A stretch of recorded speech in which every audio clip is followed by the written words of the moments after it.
Video ini dibuat untuk memenuhi tugas tata kelola dan manajemen risiko yang dibuat oleh kelompok 5.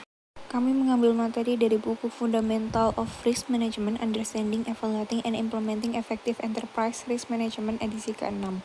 Perkenalkan, nama saya Alifia Fawadiana dengan NPM akhiran 206. Perkenalkan, nama saya Muhammad Divano Arsa, NPM akhiran 209.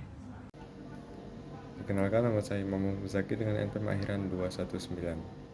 Perkenalkan, nama saya Andra Andira Eka Puspita dengan akhiran NPM 220. Perkenalkan, nama saya Nabila Zunaraini, NPM akhiran 225. Saya Adinda Tri Amelia Sari dengan akhiran NPM 205. Masuk ke chapter 29, yaitu tentang pengenalan tata kelola perusahaan. Next, materi yang pertama yaitu tentang tata kelola perusahaan. Tata kelola perusahaan didefinisikan sebagai sistem yang mengarahkan dan mengendalikan perusahaan. Ada dua pendekatan utama dalam penegakan standar tata kelola perusahaan. Beberapa negara memperlakukan persyaratan tata kelola perusahaan sebagai patuh atau jelaskan. Dengan kata lain, organisasi harus mematuhi persyaratan atau menjelaskan mengapa hal tersebut tidak tepat, perlu, atau tidak layak untuk dipatuhi. Persyaratan tata kelola perusahaan harus dipandang sebagai kewajiban yang dibebankan pada dewan organisasi. Persyaratan ini dibebankan kepada anggota dewan berdasarkan undang-undang dan berbagai kode praktik. Next, selanjutnya organisasi harus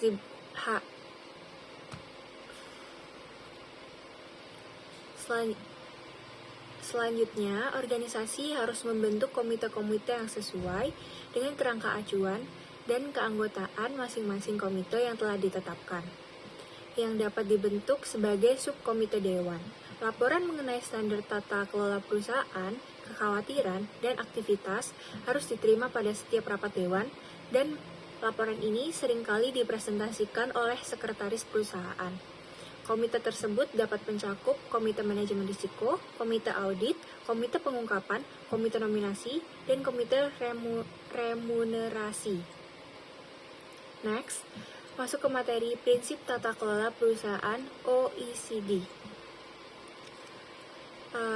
Prinsip-prinsip tata kelola perusahaan OECD itu ada 6. Yang pertama, kerangka tata kelola perusahaan yang efektif. Lalu kedua, hak dan perlakuan adil terhadap pemegang saham. Lalu yang ketiga, investor, institusi, pasar saham, dan perantara lainnya. Lalu yang keempat, peran pemangku kepentingan dalam tata kelola perusahaan. Lalu yang kelima, pengungkapan dan transparansi. Lalu yang keenam, tanggung jawab dewan. Materi selanjutnya akan dijelaskan oleh rekan saya. Baik, di sini saya akan menjelaskan mengenai materi kerangka tata kelola perusahaan Bursa Efek London. Jadi, London Stock Exchange atau LSE telah menghasilkan panduan mengenai tata kelola perusahaan yang fokusnya adalah pada efektivitas dewan. Dalam pandang LSE, tata kelola perusahaan adalah tentang manajemen organisasi yang efektif, tanggung jawab yang sesuai, dan peran manajer senior dan anggota dewan dalam organisasi. Next. Nah, selanjutnya di sini ada gambar 29.1 yang dimana merupakan kerangka tata kelola perusahaan LSI yang dimana gambar ini memberikan ringkasan representasi kerangka tata kelola LSI. Kegiatan tata kelola dipusatkan pada dewan organisasi dan pedoman LSI mengacu pada dewan tersebut sebagai dewan pengawas dan manajerial. Next. Nah, selanjutnya di sini saya akan menjelaskan mengenai kerangka tata kelola perusahaan, yang dimana kerangka tata kelola perusahaan ini memiliki dua komponen utama. Yang pertama, tanggung jawab, kewajiban, dan penghargaan anggota dewan, dan yang komponen kedua adalah terpenuhinya harapan, hak partisipasi, dan dialog pemangku kepentingan. Next. Nah, di sini saya selanjutnya akan menjelaskan mengenai tata kelola perusahaan untuk organisasi jasa keuangan. Tata kelola perusahaan dan aktivitas manajemen risiko dalam suatu organisasi keuangan diatur secara ketat, yang dimana sebagian besar organisasi keuangan termasuk bank membuat pedoman tata kelola perusahaan internalnya sendiri. Biasanya pedoman ini akan mencakup kualifikasi direktur, tanggung jawab direktur, dan tanggung jawab serta wewenang yang didelegasikan dari komite dewan. Pedoman ini juga harus mempertimbangkan pengaturan evaluasi kinerja tahunan dewan dan pengaturan suksesi manajemen senior. Next. Selanjutnya di sini saya akan menjelaskan mengenai tata kelola perusahaan untuk suatu instansi pemerintah. Bagi lembaga pemerintah, pengaturan tata kelola perusahaan yang kuat biasanya merupakan hal yang wajib. Selain itu, bagi banyak lembaga pemerintah, alasan utama untuk memperhatikan manajemen risiko adalah untuk memastikan bahwa pengaturan tata kelola perusahaan yang memadai berada di tempatnya. Dengan kata lain, motivasi utama untuk memastikan standar manajemen risiko yang baik pada suatu lembaga pemerintah adalah keinginan untuk mendukung pengaturan tata kelola perusahaan pada lembaga tersebut. Next. Nah, di sini ada gambar 29.2 yang dimana menunjukkan komponen tata kelola perusahaan pada umumnya lembaga pemerintah. Next. Nah, dalam kerangka tata kelola perusahaan, tanggung jawab masing-masing anggota staf seringkali ditentukan. Struktur pelaporan untuk permasalahan risiko juga diuraikan, menghubungkan supaya manajemen risiko dengan tata kelola perusahaan juga dapat memungkinkan area risiko tertentu diidentifikasi untuk mendapat perhatian khusus. Biasanya hal ini mencakup nilai uang, kelangsungan bisnis, pencegahan penipuan, dan jaminan keamanan teknologi informasi. Yang mendasari kegiatan tata kelola perusahaan dalam suatu departemen, badan atau otoritas pemerintah adalah prinsip-prinsip kehidupan masyarakat yang sering disebut sebagai prinsip-prinsip Nolan. Next. Nah, berikut gambar 29.2 merupakan gambar yang menjelaskan prinsip Nolan dalam kehidupan bermasyarakat. Yang pertama adalah tidak mementingkan diri sendiri.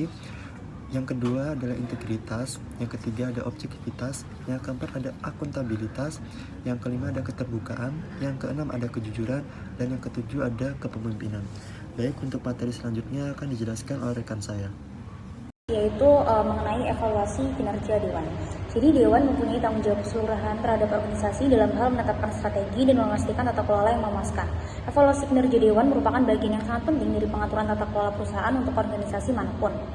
Next, kemudian di sini ada tabel daftar permasalahan dalam evaluasi efektivitas Dewan. Yang pertama itu ada bagian membership and structure, yaitu masalahnya itu apakah penting bagi Dewan untuk mengetahui pemahaman umum, skill, dan experience. Kemudian apakah ada pergantian membership dari Dewan tersebut untuk mengembangkan atau memastikan ide-ide yang baru.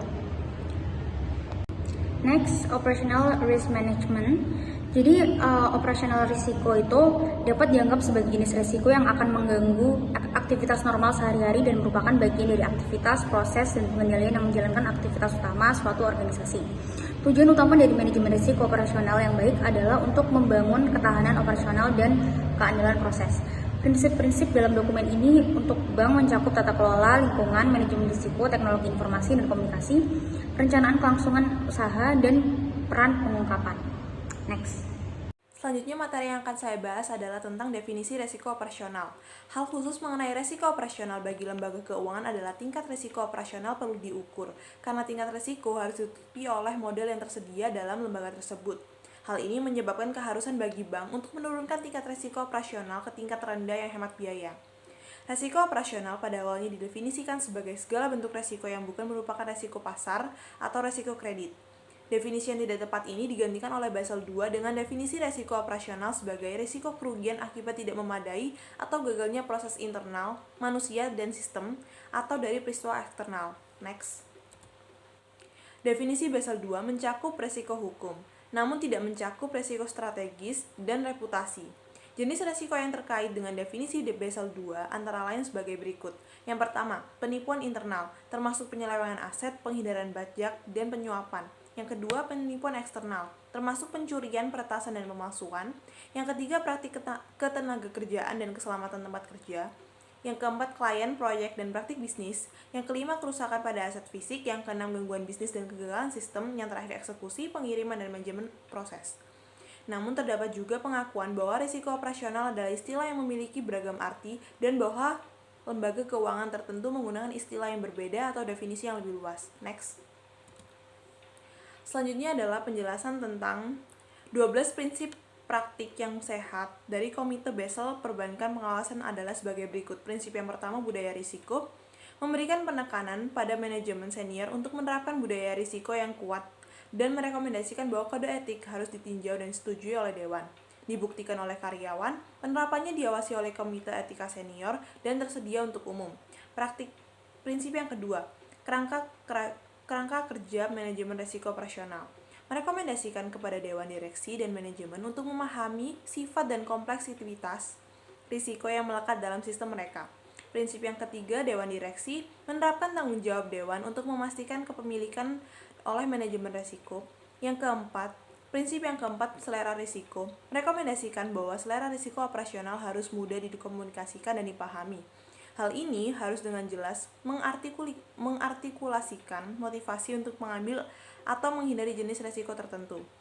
Yang prinsip kelima, senior pengelolaan menekankan tanggung jawab manajemen risiko terhadap risiko. Next. Prinsip yang keenam, terkait identifikasi dan penilaian dalam operasi biasa, mencantumkan alat yang digunakan untuk mengidentifikasi dan menilai risiko, termasuk rincian analisis kualitatif dan kuantitatif yang terlibat dalam proses RCSA dan dokumentasi yang diperlukan. Prinsip yang ketujuh, identifikasi dan penilaian perubahan, mengklarifikasi bagaimana 3 garis pertahanan beroperasi selama perubahan. Lebih lanjut, laporan ini merekomendasikan agar catatan terpusat mengenai produk dan layanan dipelihara untuk memfasilitasi pemantauan perubahan. Prinsip yang kedelapan, pemantauan dan pelaporan. Memperjelas tugas manajemen senior untuk memantau dan melaporkan permasalahan risiko termasuk risiko yang muncul. Prinsip yang kesembilan, pengendalian dan mitigasi. Bank harus memiliki lingkungan pengendalian yang kuat yang memanfaatkan kebijakan, proses dan sistem, pengendalian internal yang sesuai, dan mitigasi risiko dan atau strategi transfer yang tepat. Prinsip yang ke-10, teknologi informasi dan komunikasi. Bank harus menerapkan program manajemen risiko TIK yang kuat sejalan dengan kerangka manajemen risiko operasional mereka. Prinsip yang ke-11, perencanaan kesinambungan bisnis.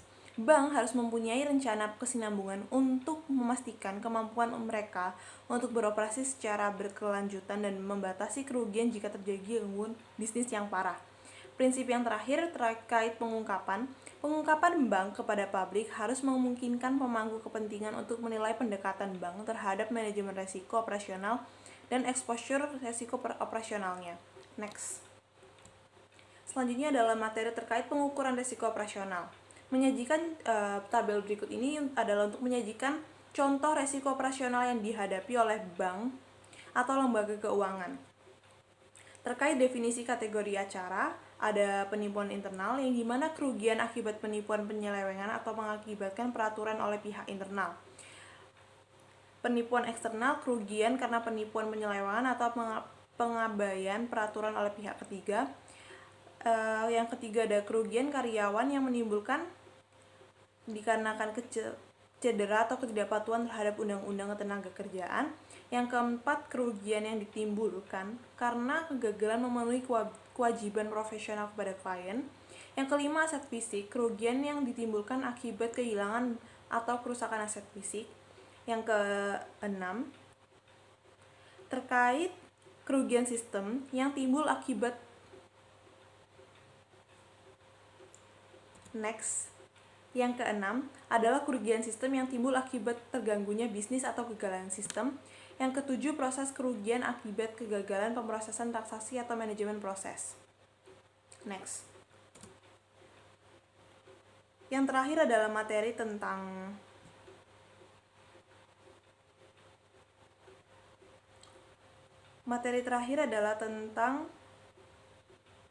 pengukuran risiko. Kesulitan pengukuran. Jadi ini ada pembanding antara dua tabel yang menggambarkan perbedaan sifat risiko operasional yang dihadapi oleh perusahaan keuangan dan industri.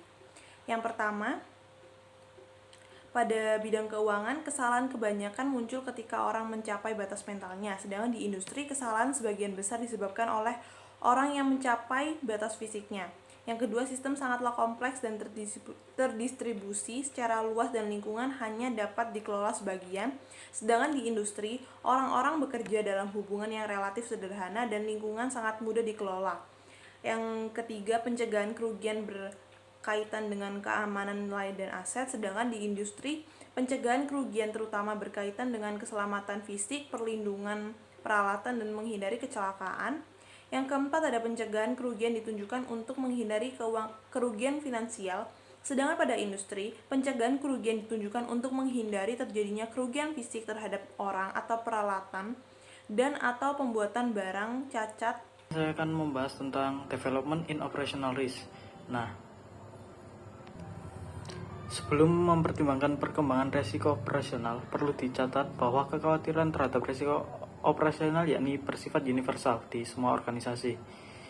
Nah, meskipun bank dan lembaga keuangan lainnya mungkin memiliki pendekatan khusus terhadap resiko operasional, isu-isu yang dipertimbangkan adalah isu-isu yang sama yang mempengaruhi semua jenis organisasi di sektor publik, swasta, dan sektor ketiga.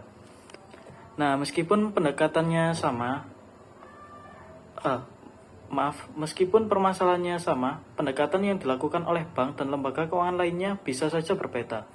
Di lembaga non-keuangan, pertanyaan terkait risiko operasional mungkin adalah berapa nilai aset saya, bagaimana saya melindunginya, dan sejauh mana serta nilai atau batas ganti rugi yang perlu saya beli. Nah, secara umum diterima bahwa permasalahan risiko operasional perlu menjadi bagian integral dalam pengelolaan lembaga keuangan. Nah, seringkali peserta pelatihan manajemen di lembaga keuangan menghabiskan beberapa waktu dalam fungsi manajemen risiko. Seiring kemajuan karir mereka di sisi manajemen umum bisnis, keterlibatan dalam manajemen risiko ini dimaksudkan untuk menciptakan kesadaran yang lebih besar sebelum individu melanjutkan ke peran lainnya. Nah, pengurangan risiko operasional di lembaga keuangan masih menjadi sebuah tantangan, dan krisis keuangan global menunjukkan bahwa tingkat eksposur risiko operasional lebih besar dari yang diperkirakan sebagian besar bank. Nah, lembaga keuangan tertentu berupaya mengadopsi standar manajemen risiko seperti ISO 31000, standar IRM, dan COSO IRM Cube. Nah, tanggung jawab pengelolaan risiko dan penerapan pengendalian biasanya berada di tangan manajer lini. Jika tanggung jawab ini tidak diterima, terdapat bahaya bahwa manajemen risiko operasional tidak sepenuhnya terintegrasi ke dalam pengelolaan lembaga keuangan dengan konsekuensi yang berbahaya. Dan hal ini ditekankan oleh pedoman prinsip-prinsip yang sehat dari Komite Basel. Nah, selanjutnya yakni terdapat Project Risk Management. Nah, proyek akan dilaksanakan oleh organisasi karena sejumlah alasan. Ketika perubahan strategi sedang direncanakan, sebuah proyek atau program kerja atau serangkaian proyek seringkali diperlukan untuk melaksanakan revisi strategi tersebut. Selain itu, perbaikan pada proses inti operasional akan memerlukan perubahan yang akan diterapkan dengan menjalankan suatu proyek. Pemilihan proyek dan program kerja menentukan takdir organisasi untuk implementasi strategi. Nah, penting untuk membedakan antara manajemen risiko proyek, yaitu penyelesaian proyek tepat waktu, sesuai anggaran, dan kualitas, serta alasan mengapa proyek tersebut dilaksanakan. Nah, manajemen risiko proyek memperhatikan risiko yang melekat dalam pelaksanaan proyek. Ada juga risiko proyek dan apakah proyek tersebut memiliki alokasi dana yang benar. Risiko proyek dapat diidentifikasi dengan menanyakan apakah manfaat proyek sepenuhnya akan tercapai, dan proyek khusus ini mewakili taktik terbaik untuk menyampaikan strategi. Nah, manajemen risiko proyek harus dilihat sebagai perpanjangan dari perencanaan proyek konvensional. Persyaratan utama untuk setiap proyek adalah bahwa proyek tersebut diselesaikan tepat waktu, sesuai anggaran, dan sesuai spesifikasi atau kinerja. Risiko seringkali didefinisikan sebagai ketidakpastian atau penyimpangan dari hasil yang diharapkan atau diperlukan. Nah, dalam kaitannya dengan manajemen risiko proyek, definisi risiko yang diwakili oleh ketidakpastian adalah yang paling relevan. Dalam manajemen proyek, variabilitas hasil sangat tidak diinginkan. Oleh karena itu, fokus manajemen risiko dalam proyek seringkali pada pengurangan variabilitas hasil dan pengelolaan risiko pengendalian. Next. Nah, selanjutnya yakni terdapat Development of Project Risk Management. Nah, manajemen risiko proyek adalah jenis manajemen pengendalian. Proyek mungkin berhubungan dengan penyampaian pengembangan atau peningkatan proses yang terbatas, spesifik, atau taktis. Seperti yang baru yakni terdapat konstruksi, produk, sistem informasi teknologi, dan market. Nah, proyek dan peningkatan pada dasarnya penting bagi organisasi. Sebagian besar proyek dilakukan untuk tetap berada di depan pesaing atau mengejar ketertinggalan mereka. Beberapa proyek juga akan menerapkan remediasi atau mitigasi risiko. Dalam konteks manajemen risiko, proyek itu sendiri dapat dianggap sebagai upaya pengurangan risiko yang dirancang untuk mencapai tujuan pengelolaan tertentu. Nah, selanjutnya terdapat uncertainty in projects atau ketidakpastian dalam proyek. Nah, untuk mengelola ketidakpastian dalam proyek, organisasi mempunyai serangkaian tindakan yang dapat diambil. Sebuah organisasi dapat memutuskan untuk merespon dengan salah satu cara berikut. Yang pertama, yakni menerima risiko atau ketidakpastian. Yang kedua, yakni dengan menyesuaikan kegiatan dan prosedur. Yang ketiga, yakni mengadopsi rencana dan respon darurat. Dan yang ketiga, yakni menghindari risiko atau ketidakpastian. Nah, untuk risiko dengan eksposur rendah atau ketidakpastian rendah, organisasi atau proyek biasanya akan menerima ketidakpastian yang melekat pada setiap risiko. Untuk risiko dengan tingkat eksposur tinggi atau ketidakpastian rendah, organisasi akan menyesuaikan aktivitas dan prosedur serta menerapkan pengendalian, termasuk asuransi jika diperlukan. Untuk risiko dengan eksposur rendah atau ketidakpastian tinggi, organisasi akan menetapkan rencana darurat yang sesuai. Dan untuk risiko dengan eksposur tinggi dan ketidakpastian tinggi, organisasi ingin menghindari ketidakpastian yang melekat pada risiko tersebut. Nah, selanjutnya yakni terdapat matriks risiko untuk mewakili risiko proyek. Nah, bisa dilihat pada gambar di sini. Nah, selanjutnya yakni terdapat dasi kupu-kupu untuk mewakili risiko proyek. Nah, bisa dilihat pada gambar di atas. Materi berikutnya adalah gambar berikut ini mengilustrasikan tentang serangkaian kegiatan yang perlu dilakukan untuk mencapai keberhasilan dalam inisiatif IRM. Nah, diagram ini mengidentifikasi aktivitas-aktivitas yang merupakan inti pekerjaan Departemen Audit Internal. Kegiatan ini mencakup peninjauan pengelolaan risiko-risiko utama, evaluasi risiko-risiko tersebut, dan evaluasi proses manajemen risiko. Next. Diagram ini menunjukkan aktivitas-aktivitas yang tidak boleh dilakukan oleh audit internal, umumnya seperti mengambil keputusan dan mengelola risiko.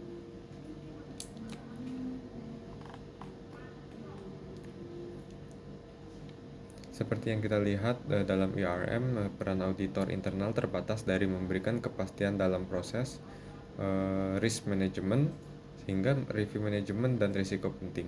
Lalu yang di tengah terdapat peran yang dapat dilakukan tapi di bawah pengawasan, seperti memfasilitasi identifikasi dan evaluasi risiko, hingga mengembangkan strategi RM hingga di-approve oleh atasan atau oleh dewan. Dan yang ketiga adalah peran yang tidak boleh dilakukan oleh auditor internal, itu seperti menentukan risk appetite perusahaan hingga mengimplementasikan risiko terhadap risiko atas nama manajemen. Next. Melakukan audit internal. Nah, dalam melakukan audit internal terdapat beberapa tahapan, dimulai dari perencanaan yang dimana auditor itu melakukan kontak awal dengan klien, bertemu, survei, lalu meninjau struktur pengendalian dalam perusahaan tersebut, dan mempersiapkan program audit yang akan dilakukan. Next. Yang kedua, melakukan pekerjaan lapangan, seperti menguji, lalu menyusun ringkasan audit, mengecek pengendalian internal perusahaan, dan menyusun kesimpulan dan rekomendasi dari hasil audit. Berikutnya itu laporan audit, di mana laporan yang akan ditinjau, lalu pembuatan laporan, lalu distribusi laporan tersebut pada manajemen, komite, atau kepada yang sudah disebutkan dalam kontrak awal. Berikutnya yaitu menindaklanjuti temuan audit, sehingga temuannya itu dapat ditinjau dan diuji dan diselesaikan. Melaporkan tindak lanjut audit, di mana melaporkan hasil dari tindak lanjut yang sudah dilakukan, masalah apa yang sudah terselesaikan itu dilaporkan. Selanjutnya ada scope of the supply chain atau ruang lingkup rantai pasokan. Organisasi harus menyadari fakta bahwa outsourcing berarti organisasi tidak hanya berfokus pada resikonya sendiri, namun juga harus melihat resiko yang terkait dengan mata rantai lain dalam rantai pasokan. Manajemen rantai pasokan dan manajemen resiko ini memiliki hubungan yang saling terkait. Pertimbangan rantai pasokan menjadi lebih umum dan lebih kompleks karenanya. Selain itu, banyak juga organisasi yang melakukan outsourcing layanan sederhana, seperti pembersihan atau pemeliharaan kantor, pergudangan, dan pengiriman barang ke masing-masing toko. Seringkali ada referensi mengenai rantai pasokan hulu dan hilir. Maksud dari pasokan hulu adalah barang-barang yang dikirimkan kepada pembeli. Sedangkan untuk rantai pasokan hilir mengacu pada barang-barang yang dikirimkan oleh pembeli. Next, selanjutnya ada strategi partnership atau kemitraan strategis. Ketika menyiapkan peraturan untuk melakukan outsourcing sebagai operasinya, sebuah organisasi atau perusahaan perlu mempertimbangkan dengan sangat hati-hati pemilihan setiap mitra strategisnya. Manajemen risiko rantai pasokan menjadi lebih penting ketika aktivitas produksi dilibatkan. Seperti contohnya ketika sebuah supermarket akan mengatur persediaan barang-barang manufaktur, pasti ada banyak sekali pertimbangannya. Dan untuk mengamankan pasokan eksekutifnya, supermarket mungkin harus menjalin kemitraan strategis dengan pemasoknya. Kemitraan strategis ini yang akan membuat supermarket mendapat perlakuan prioritas jika terjadi potensi gangguan pasokan. Ada pula keuntungan bagi supermarket dari adanya peraturan ini adalah kontinuitas pasokan akan terjamin dan biaya akan berkurang. Sedangkan untuk pemasok, adapun keuntungannya adalah pasar barang yang aman dan kontrak jangka panjang. Untuk kerugiannya sendiri bagi pemasok adalah harga dapat ditetapkan, meskipun pemasok dapat memperoleh harga yang lebih baik di pasar terbuka dari waktu ke waktu. Next ada joint ventures atau usaha bersama. Organisasi akan mengamankan rantai pasokannya dengan mendapatkan status prioritas dari pemasoknya. Oleh karena itu, banyak organisasi menjajaki kemungkinan untuk mendirikan usaha patungan dengan pemasok mereka yang bertujuan untuk memastikan status pasokan prioritas. Dalam mendirikan usaha patungan ini juga memungkinkan bahwa organisasi memiliki kendali manajemen atas operasi pemasok dan menghilangkan kemungkinan bahwa pemasok akan mengirimkan barang ke pesaing mereka dalam kondisi pasar yang sulit. Selain itu, pengaturan usaha patungan ini juga dapat menjadi cara yang tepat untuk menanggapi aktivitas pesaing dengan menolak akses pesaing terhadap produk yang dihasilkan oleh usaha patungan ini. Ada pula keuntungan dari adanya usaha patungan adalah resiko yang terjadi akan ditanggung secara bersama-sama antara organisasi dengan pemasok. Hal ini juga bisa dibagi berdasarkan perjanjian kontrak atau pendirian perusahaan terpisah dengan alokasi modal yang telah disepakati bersama. Sehingga usaha patungan atau joint venture ini dapat didefinisikan sebagai sebuah mekanisme di mana sebuah organisasi dapat memanfaatkan keuntungan namun dengan exposure risiko yang lebih rendah. Next, selanjutnya adalah outsourcing of operation atau pengalih-dayaan operasi. Ada banyak manfaat yang terkait dengan outsourcing pembuatan komponen ke subkontraktor spesialis.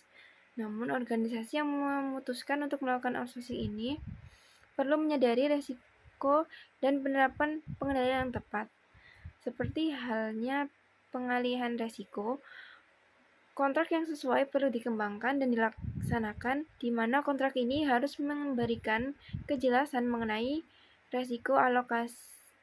risiko dialokasikannya dalam kontrak. Kontrak tersebut ini kemungkinan besar mencakup klausul penalti atas kegagalan dalam melakukan kinerja.